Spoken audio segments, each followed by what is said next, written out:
Hello my dear students, कैसे हैं आप लोग। आपका एक बार फिर से स्वागत है मेरे इस यूट्यूब चैनल पे। मैं हूं आपका दोस्त और बायोमेंटर अब्दुल मन्नान और आप लोग देख रहे हैं मेरा YouTube channel Abdul biology classes. बच्चों, हम लोग इस वीडियो में डिस्कस करेंगे अबाउट, पहले तो करेंगे ब्लड प्रेशर, देन उसके बाद स्ट्रोक वॉल्यूम, देन उसके बाद कार्डियक आउटपुट एंड उसके बाद कार्डियक इंडेक्स। तो ये 4 टर्म्स हम लोग बच्चों इसमें डिस्कस करने जा रहे हैं।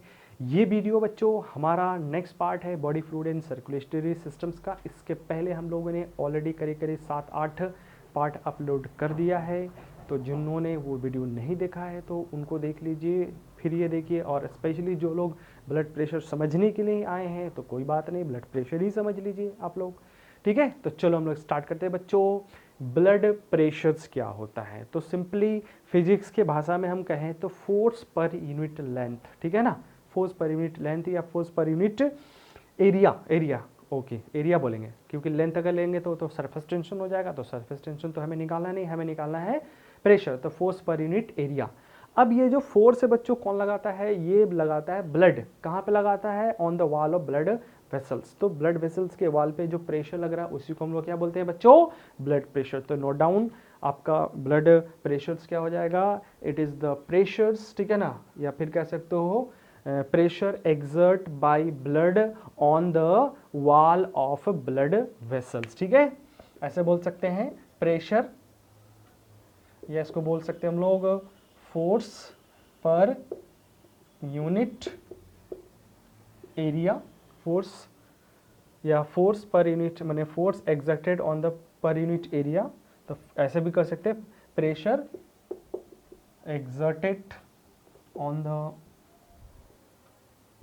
Wall of blood vessels by blood के थ्रू लगाया गया प्रेशर या फोर्स पर यूनिट एरिया को हम कहते हैं बच्चों ब्लड प्रेशर्स।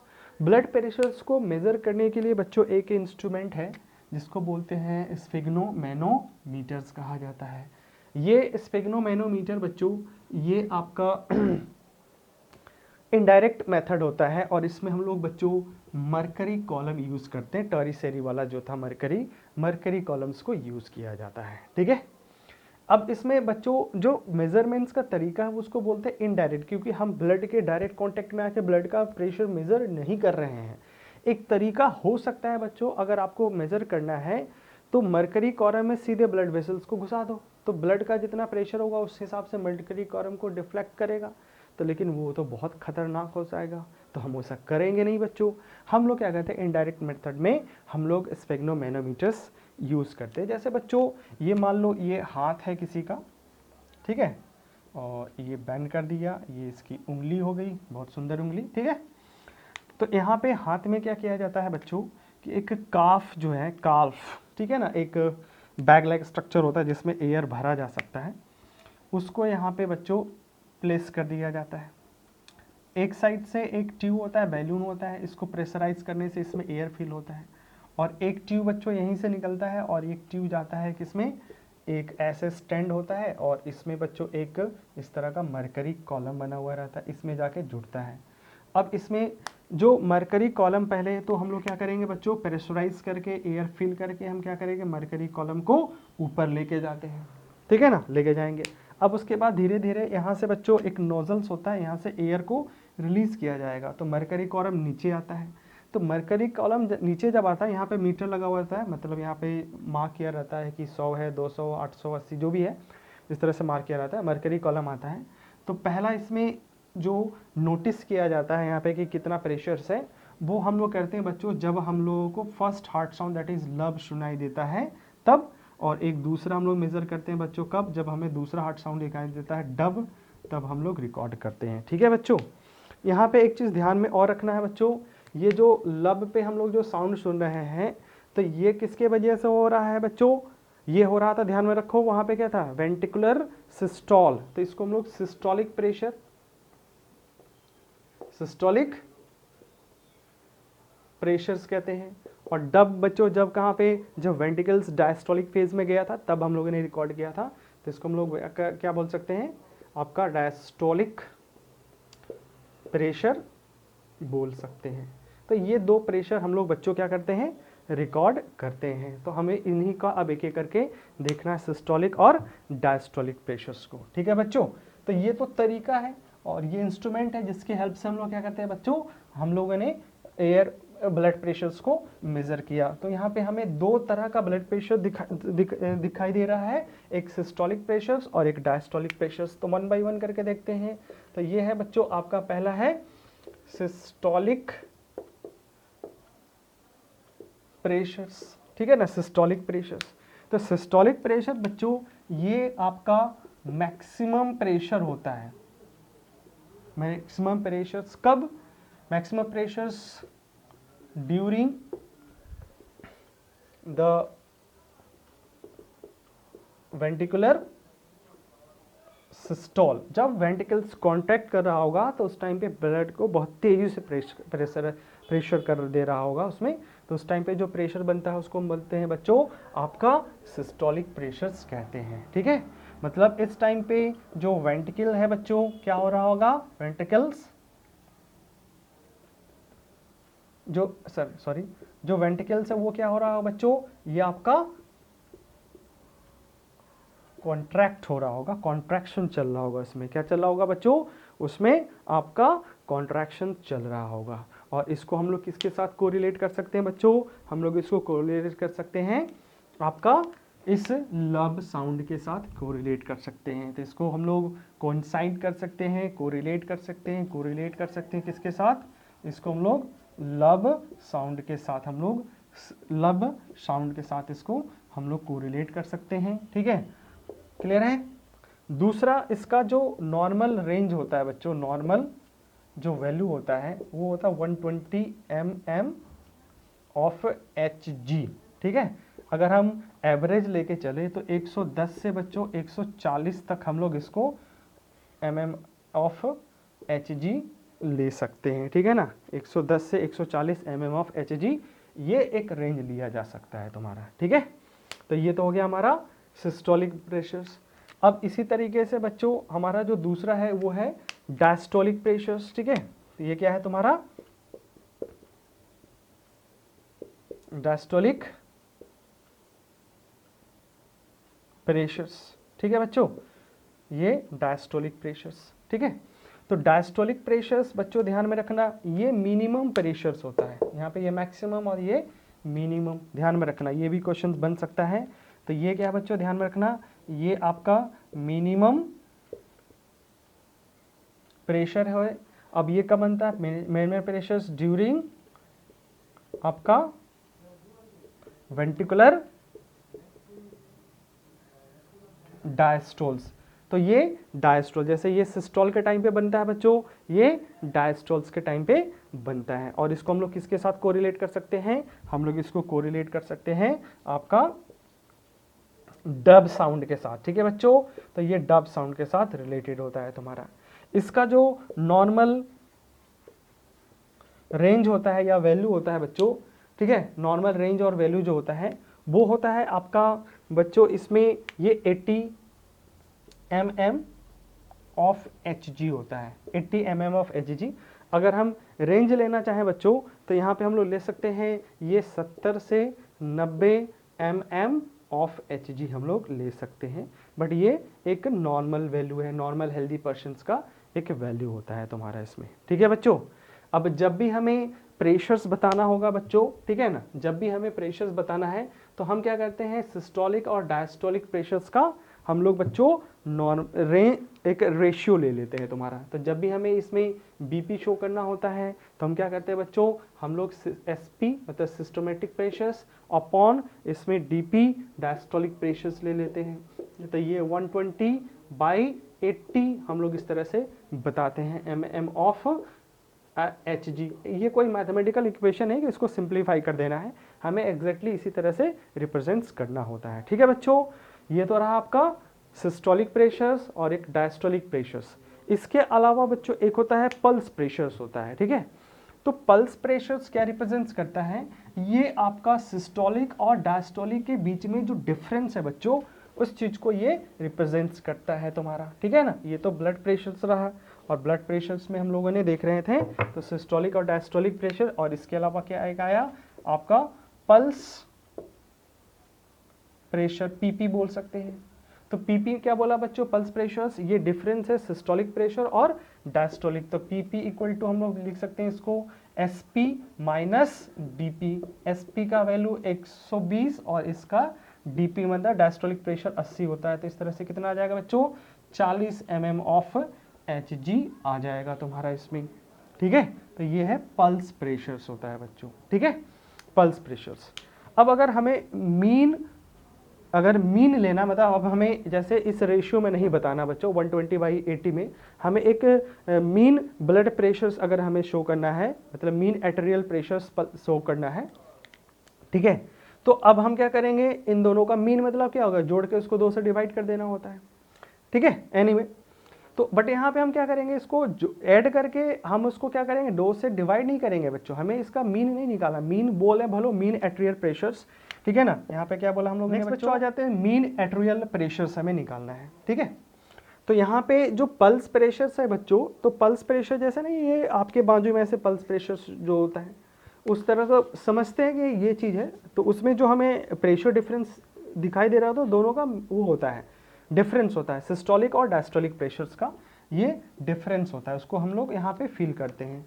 बट अगर हमें मान लो कि अबे हम आर्टरीज के अंदर, ठीक है ना, हमें एकदम एग्जैक्ट प्रेशर ही बताना है, ठीक है, तो अब उसको निकालने का तरीका है बच्चों कि हम इसका मीन निकाल लें। तो इसी को बोलते हैं मीन आर्टेरियल प्रेशर्स कहते हैं। तो मीन आर्टेरियल प्रेशर्स का मतलब सिस्टोलिक और डायस्टोलिक को अगर हम क्या करते हैं बच्चों, जोड़ के 2 से डिवाइड कर दो तो मीन आएगा। लेकिन ऐसा नहीं करना है था, क्यों, क्योंकि यहाँ पे जो सिस्टोलिक प्रेशर है वो बहुत ज़्यादा होता है, मैक्सिमम होता है, और डायस्टोलिक कम होता है। तो इसका मीन हम लोग ऐसे नहीं ले सकते। तो इसके लिए एक फार्मूला निकालते हैं, mean arterial pressure equal to हो जाएगा इसमें बच्चों डीपी टीपी, ठीक है ना। डीपी का मतलब हो गया आपका डायस्टोलिक प्रेशर, और हम इसका ले लेते हैं 1/3 ऑफ एसपी माइनस डीपी। एक ये, या इसको और सिंप्लीफाई कर सकते हैं बच्चों, डीपी प्लस 1/3 एसपी डीपी को हम माइनस करेंगे तो क्या आएगा, पीपी आएगा, पल्स प्रेशर आ जाएगा।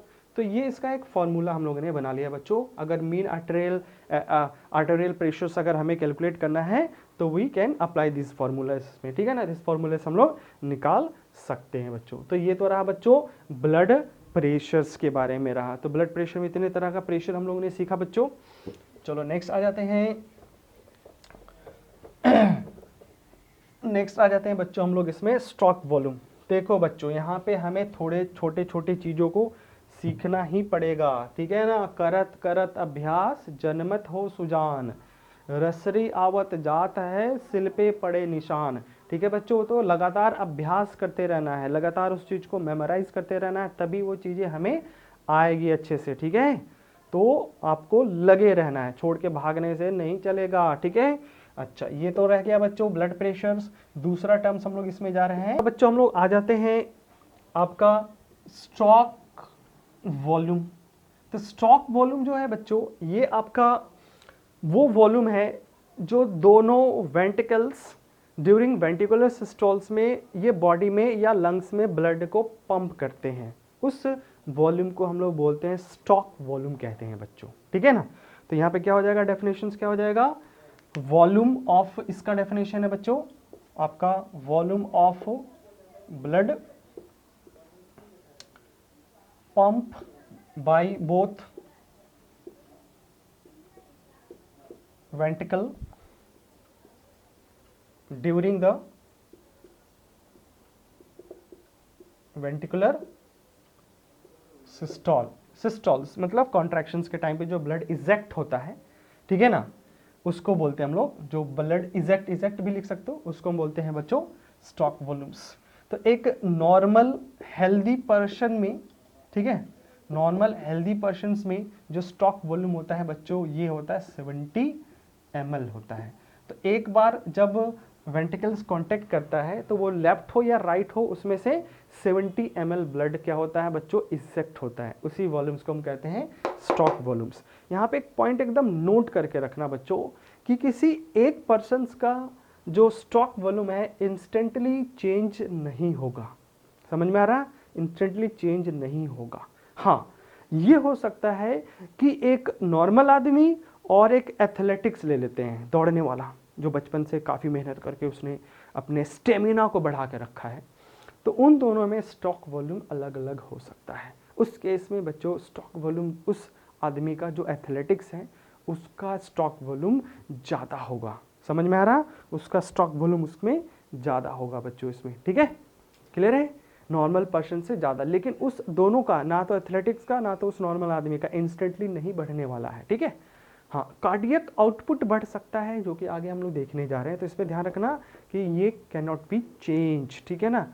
चेंज होना भी होगा तो इसको टाइम लगता है, उसमें जो कार्डियक मसल्स है उनके फैलाव के वजह से, मतलब उनमें कितना मैक्सिमम रिलैक्सेशन और कितना कॉन्ट्रैक्शन हो सकता है उसके बेसिस पे चेंज होगा वो, लेकिन दैट्स अ लॉन्ग प्रोसेस है, ठीक है बच्चों। नेक्स्ट आ जाते हैं हम लोग इसमें बच्चों, देखेंगे आपका कार्डियक आउटपुट, ठीक है। तो नेक्स्ट हम लोग यहाँ पे देखते हैं कार्डियक आउटपुट, यहाँ पे आ जाओ, ठीक है, कार्डियक आउटपुट, ठीक है। तो कार्डियक आउटपुट बच्चों ये वो वैल्यू है जिसमें हार्ट जो है वो 1 मिनट में कितना ब्लड पंप करता है, ठीक है ना। तो इसको क्या बोलेंगे बच्चों, इसको हम लोग बोलेंगे, ये है क्या तुम्हारा volume of blood ejected by ventricle in 1 minute, 1 minute में, ठीक है। अब हमको पता है बच्चों कि 1 मिनट में जो हार्ट बीट होता है वो होता है 72 बीट्स पर मिनट होता है। 72 बीट्स पर मिनट, मतलब 1 मिनट में हार्ट कितने बार पंप करेगा, 72, मतलब 72 टाइम उसमें क्या होगा, आपका वेंट्रिकुलर स्टॉल होगा, मतलब 72 टाइम्स वो पंप करेगा। तो अब यहाँ पे बच्चों हम लोग यहाँ पे कार्डियक आउटपुट अगर निकालते हैं तो कार्डियक आउटपुट का जो इसका मतलब फॉर्मूला अगर हम बनाना चाहें तो इसमें सीधा बन जाएगा इसमें बच्चों आपका स्ट्रोक वॉल्यूम, ठीक है, इनटू आपका हार्ट रेट, ठीक है ना, HR हार्ट रेट, ठीक है ना, CO हो गया कार्डियक आउटपुट, स्ट्रोक वॉल्यूम्स। तो यहाँ पे स्ट्रोक वॉल्यूम 70 ml होता है और हार्ट रेट कितना है 72 है, तो ये बच्चों 5040 समथिंग ml के आसपास आएगा, मतलब ये अराउंड कितना हो जाएगा बच्चों, अराउंड हो जाएगा आपका 5 लीटर पर मिनट होता है, ठीक है ना, पर मिनट हो जाएगा। तो ध्यान में रखना बच्चों कार्डियक आउटपुट कितना हो गया आपका, कार्डियक आउटपुट का मतलब कि हार्ट जो है 1 मिनट में जितना ब्लड पंप करता है, ठीक है। तो क्या हुआ देखा बच्चों, इसमें इसका जो वैल्यू आया कार्डियक आउटपुट का वो कितना आ गया आपका 5 लीटर पर मिनट के हिसाब से आता है, ठीक है। एक चीज़ इसमें ये ध्यान रखना, जैसे बच्चों ये वाला मैंने stroke volume can not change, but ये जो कार्डियक आउटपुट है ये चेंज हो सकता है, ठीक है ना। अभी जैसे दौड़ना स्टार्ट करें, ठीक है, अभी दौड़ना स्टार्ट करेंगे हार्ट रेट बढ़ जाएगा, तो हार्ट रेट जैसे बढ़ेगा तो यहाँ पे 72 के जगह पर अगर हम 80 लिख देंगे या 90 लिख देंगे तो तुरंत ये वैल्यू अपना चेंज हो जाएगा तुम्हारा, तो ये वैल्यू चेंज हो सकता है, ठीक है। तो ये हो गया 3। एक और टर्म्स है बच्चों, ठीक है, एक और टर्म्स है और इन सब के बीच में रिलेशंस भी स्टेबलाइज करके हम लोग देख लेंगे बच्चों, ठीक है। आपका नेक्स्ट है आपका कार्डियक इंडेक्स, कार्डियक इंडेक्स। तो कार्डियक इंडेक्स बच्चों ये रेशियो है, ठीक है ना, कार्डियक इंडेक्स क्या है, रेशियो है कि 1 मिनट में 1 मीटर स्क्वायर एरिया में जितना ब्लड सप्लाई होता है उसको हम कहते हैं बच्चों कार्डियक इंडेक्स कहते हैं। तो इसका मतलब हो गया कि कार्डियक इंडेक्स मतलब हो गया आपका ratio cardiac output upon surface area. Surface area से हम अगर इसको डिवाइड कर दें तो हमें पता चल जाएगा कि आपका 1 मीटर स्क्वायर एरिया में कितना ब्लड सप्लाई हो रहा है, ठीक है। तो यहाँ पे वैल्यू कार्डियक आउटपुट का बच्चों अभी कितना आया था 5040 और ml, ठीक है, या लीटर में चेंज करना तो लीटर में चेंज कर लो, ठीक है ठीक है, लीटर में ही चेंज कर लेते हैं, थोड़ा इजी रहेगा कैलकुलेशंस यहाँ पे।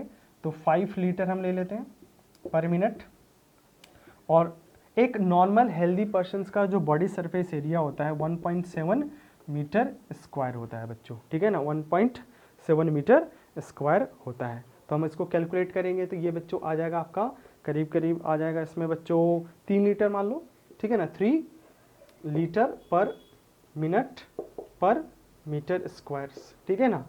तो दैट मीन्स क्या हुआ बच्चों कि आपका 3 लीटर ब्लड जो है वो 1 मिनट में 1 मीटर स्क्वायर एरिया में सप्लाई होगा। इसी को हम बोलते हैं कार्डियक इंडेक्स कहते हैं बच्चों, ठीक है ना, कार्डियक इंडेक्स कहा जाता है। क्लियर है यहाँ तक, कोई प्रॉब्लम नहीं, ठीक है। लास्ट बच्चों बाकी जो चीज़ें मैं बोला तो उनको एक बार थोड़ा सा कोरिलेट करता हूँ, स्पेशली जैसे कार्डियक आउटपुट, ठीक है ना, कार्डियक आउटपुट, तो कार्डियक आउटपुट और स्टॉक वॉल्यूम्स, ठीक है ना, उसमें अपने आप देखो अभी तो कार्डियक आउटपुट का हमारे पास एक तो फॉर्मूला है, ठीक है। देखो यहाँ पे मैं लिख देता हूँ, देख स्टॉक वॉल्यूम जो है बच्चों, स्टॉक वॉल्यूम जो है ये है 70 ml, ठीक है। उसके बाद आ गया था कार्डियक आउटपुट, तो आउटपुट आ गया था 5040 ml पर मिनट, ठीक है, पर मिनट। उसी तरह से कार्डियक इंडेक्स था, एनीवे हार्ट रेट वगैरह इसमें। तो मैंने बोला कि बच्चों कि ये स्टॉक वॉल्यूम फिक्स रहेगा, कार्डियक आउटपुट चेंज हो सकता है, ठीक है। अब यहाँ पे देखो जैसे जैसे बॉडी साइज बढ़ता है तो उसमें क्या होता है, हार्ट का साइज बढ़ेगा, तो हार्ट साइज बढ़ेगा तो उसका स्टॉक वॉल्यूम भी क्या होता है बच्चों, चेंज होता है, सकता है, ठीक है, ठीक है। अब इसको देखो मैं यहाँ पे कोरिलेट करके दिखाता हूँ। देखो अगर मान लो किसी ऑर्गेनिज्म का बॉडी साइज अगर बढ़ता है, ठीक है, तो उसका हार्ट का साइज बढ़ेगा, हार्ट का साइज बढ़ेगा तो वेंट्रिकल का साइज बढ़ रहा है, तो वेंट्रिकल का साइज बढ़ रहा है तो उसमें जो स्टॉक वॉल्यूम है वो भी तो बढ़ रहा है बच्चों। तो उस केस में क्या होगा, उसका हार्ट रेट कम हो जाएगा, क्योंकि उतना हार्ट रेट नहीं चाहिए क्योंकि ब्लड सप्लाई को मतलब वो कंपनसेट कर सके, ठीक है ना। अगर इसी का उल्टा अगर चलते, अगर बॉडी साइज कम होता है बच्चों तो स्टॉक वॉल्यूम कम होता है, तो हार्ट रेट क्या हो जाता है इसमें, बढ़ता। जैसे फॉर एग्जाम्पल्स के तौर पे हम ले लेते हैं बच्चों कुछ एग्जाम्पल्स यहाँ पे, ठीक है। यहाँ पे कुछ एनिमल्स में एग्जाम्पल लेते हैं हार्ट रेट्स में, तो उसी से हम लोग कोरिलेट कर सकते हैं बहुत आसानी से, ठीक है ना।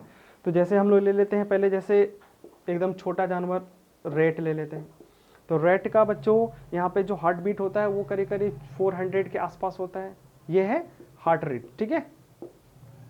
इससे थोड़ा बड़ा आ जाते हैं रैबिट, तो रैबिट में करीब करीब 250 हो जाता है heart rate beats per minute, ठीक है। इससे बड़ा हम लोग ले लेते हैं बच्चों एलिफेंट, तो एलिफेंट में करीब करीब बच्चों इसमें 25 हम लोग ले सकते हैं तुम्हारा, ठीक है ना, या 25 से कम होता है तुम्हारा। और इससे बड़ा जानवर ले लेते हैं हम लोग, व्हेल ले लेते हैं बच्चों, ठीक है ना, आपका व्हेल ले लेते हैं, तो इसमें बच्चों होता है 20 से 25 हार्ट रेट होता है बीट्स पर मिनट। तो यहाँ पे कोरिलेट देखो कर सकते हैं आराम से कि देखो बॉडी साइज क्या हो रहा है बच्चों, बॉडी साइज क्या हो रहा है, बढ़ रहा है, तो बॉडी साइज बढ़ रहा है तो इसमें स्टॉक वॉल्यूम भी क्या हो रहा होगा, बढ़ रहा होगा, तो इसलिए क्या हो रहा है देखो हार्ट रेट क्या हो रहा है, कम होता चला जा रहा है, ठीक है। सेम उसी तरह से ह्यूमंस के केस में अगर हम ले लें, ठीक है ना, ह्यूमंस के केस में तो यहाँ पे जो फीटस होता है बच्चों, फीटस न्यूबॉर्न, ठीक है ना, तो फीटस में अगर मान लो चलो फीटस बताओ कि इसमें क्योंकि ब्रीदिंग ही नहीं है, तो अगर हम न्यूबॉर्न से स्टार्ट करते हैं, न्यूबॉर्न से लेते हैं, ठीक है ना,